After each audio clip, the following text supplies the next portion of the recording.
Hello students, कैसे हैं आप सब। आई होप आप सब अच्छे होंगे। मैं हूं भारती टंडन और आप देख रहे हैं स्टडी साइंस।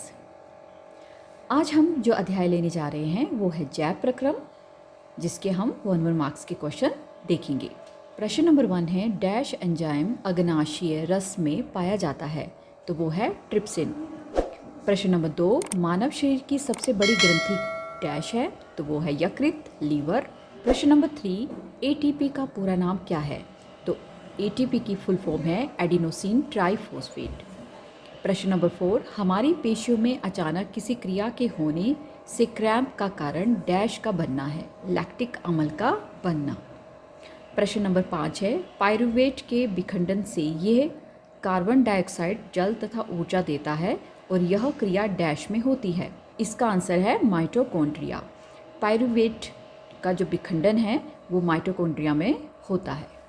प्रश्न नंबर 6 है, मनुष्य में विकृत किडनी एक तंत्र का भाग है जो संबंधित है डैश से, तो किडनी जो है उत्सर्जन एक्सक्रीशन से रिलेट करती है। प्रश्न नंबर 7, मानव शरीर में रक्त का सामान्य प्रकुंचन दाब, जिसे हम सिस्टोल कहते हैं, वो कितना होता है, तो 120 mm ऑफ मरकरी। प्रश्न नंबर 8, जैव उत्प्रेरकों का दूसरा नाम क्या है, तो जैव उत्प्रेरकों का दूसरा नाम एंजाइम्स होता है। प्रश्न नंबर 9, कृत्रिम गुर्दे द्वारा रक्त छानन शुद्धिकरण की विधि क्या कहलाती है, तो इसे हम हिंदी में अपोहन कहते हैं और इंग्लिश में डायलिसिस। प्रश्न नंबर 10, पादप में जाइलम उत्तरदायी है, तो पादप में जाइलम जो है जल के वहन के लिए होता है।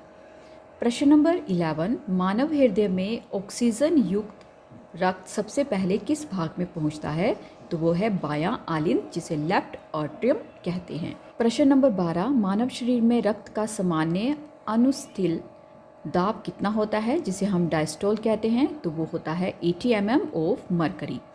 प्रश्न नंबर 13 आपके पास है, भोजन का संपूर्ण पाचन आहार नाल के किस भाग में होता है, तो वो है शुद्रांश, स्मॉल इंटेस्टाइन, जिसकी लेंथ 6.5 मीटर तक होती है। प्रश्न नंबर 14 है, रक्त का कौन सा भाग ऑक्सीजन का संवहन करता है, तो वो है लाल रक्त कोशिकाएं, जिसे हम आरबीसीज, रेड ब्लड कार्पसल्स या रेड ब्लड सेल्स भी कहते हैं।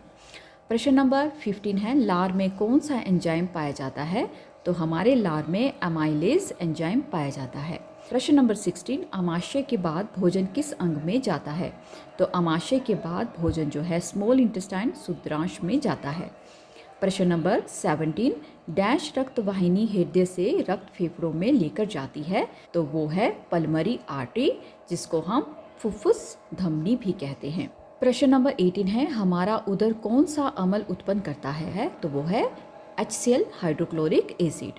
प्रश्न नंबर 19, प्रोटीन का पाचन आरंभ होता है डैश से, उत्तर है आमाशय में, क्योंकि वहाँ एंजाइम पेप्सिन स्त्रावित होता है। प्रश्न नंबर 20, आहार नली का सबसे लंबा भाग क्या है, तो वो शुद्रांश है। प्रश्न नंबर 21, मानव शरीर में श्वसन वर्णक है, श्वसन वर्णक जो होता है वो हीमोग्लोबिन होता है।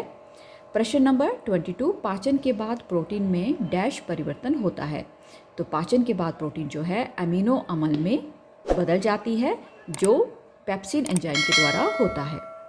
प्रश्न नंबर 23, यकृत में डैश रस निकलता है, तो यकृत में पित्त रस बाइल जूसेस निकलते हैं, जो कि गॉल ब्लैडर में स्टोर होते हैं। प्रश्न नंबर 24, रक्त का तरल माध्यम क्या है, तो रक्त का तरल माध्यम प्लाज्मा है। प्रश्न नंबर 25, शरीर में हानिकारक जीवाणुओं को नष्ट कौन करता है, तो हमारे शरीर में जो भी हानिकारक जीवाणु होते हैं वो श्वेत रक्त कोशिकाओं द्वारा नष्ट किए जाते हैं, जिन्हें हम WBCs या वाइट ब्लड कार्पसल्स कहते हैं। प्रश्न नंबर 26, ECG का पूरा नाम क्या है, तो ECG का पूरा नाम इलेक्ट्रोकार्डियोग्राम होता है। प्रश्न नंबर 27, रक्त दबाव मापने वाले यंत्र का नाम लिखिए।